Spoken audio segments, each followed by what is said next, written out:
اعوذ باللہ من الشیطان الرجیم، بسم اللہ الرحمن الرحیم۔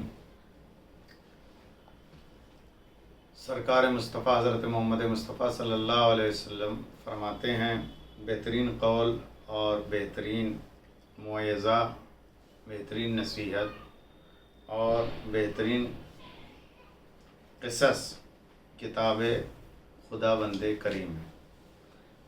آج کا مسئلہ روزے کے بارے میں ہے کہ روزہ اگر جان بوجھ کر کوئی توڑ دے، کھانے پینے سے یا اور جو روزہ توڑنے والی چیزیں ہیں اس کے ذریعے سے عمدن جان بوجھ کر اختیاری طور پر، یعنی اس کا اختیار، مشکلات اور بیچارگی نہ ہو کہ کسی مشکل کی وجہ سے اس نے روزہ چھوڑا ہے یا بیچارگی کی وجہ سے، اگر عمدن وہ کھاتا ہے یا پیتا ہے اور روزے کو توڑتا ہے تو اس کے اوپر کفارہ بھی واجب ہو جائے گا اور اس کو ایک روزے کی قضا بھی رکھنی پڑے گی، یعنی ایک روزے کے بدلے میں اس کو 61 روزے رکھنے پڑیں گے، 60 کفارے کے اور ایک روزہ جو اس نے جان بوجھ کر توڑا ہے۔ آج کی گفتگو ہماری سورہ مسد کے بارے میں ہے کہ جس میں ابی لہب نے سرکار کے اوپر اعتراض کیا ہے، اور اس سورہ کو جب کوئی پڑھے گا تو اس کو چاہیے کہ وہ ابو لہب کے لیے بد دعا کرے، کیونکہ اس ابو لہب نے نبی صلی اللہ علیہ وآلہ وسلم کو جھٹلایا ہے اور جو خدا کی طرف سے آپ کے اوپر نازل ہوا ہے اس کی تکذیب کی ہے۔ اعوذ باللہ من الشیطان الرجیم، بسم اللہ الرحمن الرحیم۔ تبت یدا ابی لہب وتب ما اغنی عنہ مالہ وما کسب سیصلی نارا ذات لہب وامرأتہ حمالۃ الحطب فی جیدہا حبل من مسد۔ ابو لہب کے ہاتھ ٹوٹ جائیں اور وہ ہلاک ہو جائے، نہ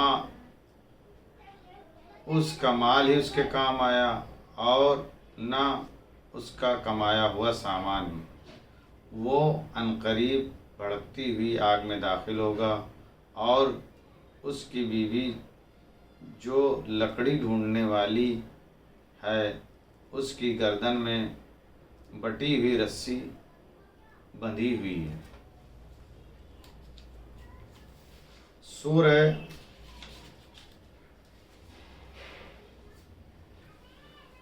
اخلاص، سورہ اخلاص وہ سورہ ہے کہ جس میں توحید کا ذکر ہے، یعنی اللہ کی وحدانیت کا ذکر ہے، اور یہ سورہ وہ سورہ ہے کہ جس کے پڑھنے کا ثواب یہ ہے کہ ایک مرتبہ پڑھا جائے تو 1/3 قرآن اس نے پڑھا ہے۔ اور اس سورہ کے بارے میں ہے کہ اگر 5 وقت کی نماز میں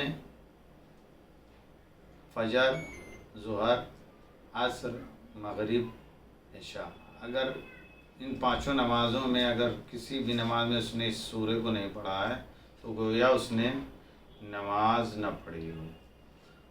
اور روایت میں ہے کہ جو شخص ایک جمعہ گزر جائے اور اس سورہ کو نہ پڑھے تو اس کی موت جیسے ابو لہب کی موت ہوئی۔ یہ وہ سورہ ہے کہ جو توحید کے اعلیٰ مقام کو بیان کرتا ہے، اور اس سورہ کو انسان کو پڑھتے رہنا چاہیے ہر نماز میں۔ بسم اللہ الرحمن الرحیم۔ قل هو اللہ احد اللہ الصمد لم یلد ولم یولد ولم یکن لہ کفوا احد۔ شروع کرتا ہوں اللہ کے نام سے جو بڑا مہربان ہے۔ اے رسول کہہ دیجئے کہ وہ اللہ ایک ہے، اللہ برحق اور بے نیاز ہے، اس کی نہ کوئی اولاد ہے اور نہ والد، اور نہ اس کا کوئی کفو اور ہمسر ہے۔ سورہ فلق، یہ سورہ انسان کو پڑھتے رہنا چاہیے۔ اگر کسی کے اوپر جادو ہوا ہے یا کچھ اور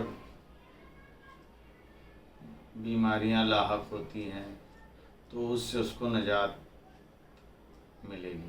سورہ فلق اور سورہ ناس کو معوذتین کہا جاتا ہے، اور روایت میں ہے کہ جو شخص معوذتین یعنی سورہ فلق اور سورہ ناس اور سورہ اخلاص کو تواتر کے ساتھ بار بار پڑھتا رہے گا تو اس شخص کو خدا کی طرف سے بشارت ہوگی کہ خدا نے تمہارے پڑھنے کو قبول کر لیا ہے۔ اعوذ باللہ من الشیطان الرجیم، بسم اللہ الرحمن الرحیم۔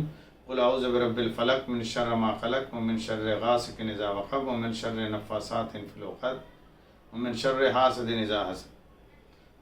شروع کرتا ہوں خدا کے نام سے جو بڑا مہربان ہے۔ کہہ دیجئے کہ میں صبح کے مالک کی پناہ چاہتا ہوں تمام مخلوقات کے شر سے اور اندھیری رات کے شر سے جب اس کا اندھیرا چھا جائے، اور گنڈوں اور پھونکنے والیوں کی شر سے، اور ہر حسد کرنے والے کے شر سے جب کہ وہ حسد کرے۔ سورہ ناس، بسم اللہ الرحمن الرحیم۔ قل اعوذ برب الناس ملک الناس الہ الناس من شر الوسواس الخناس الذی یوسوس فی صدور الناس من الجنۃ والناس۔ اے رسول کہہ دیجئے کہ میں انسانوں کے پروردگار کی پناہ چاہتا ہوں جو تمام لوگوں کا مالک اور بادشاہ ہے، سارے انسانوں کا معبود ہے، شیطانی وسواس کے شر سے جو نام خدا سن کر پیچھے ہٹ جاتا ہے اور جو لوگوں کے دلوں میں وسوسے پیدا کراتا ہے، وہ جنات میں سے ہو یا انسان میں سے۔ صدق اللہ العلی العظیم۔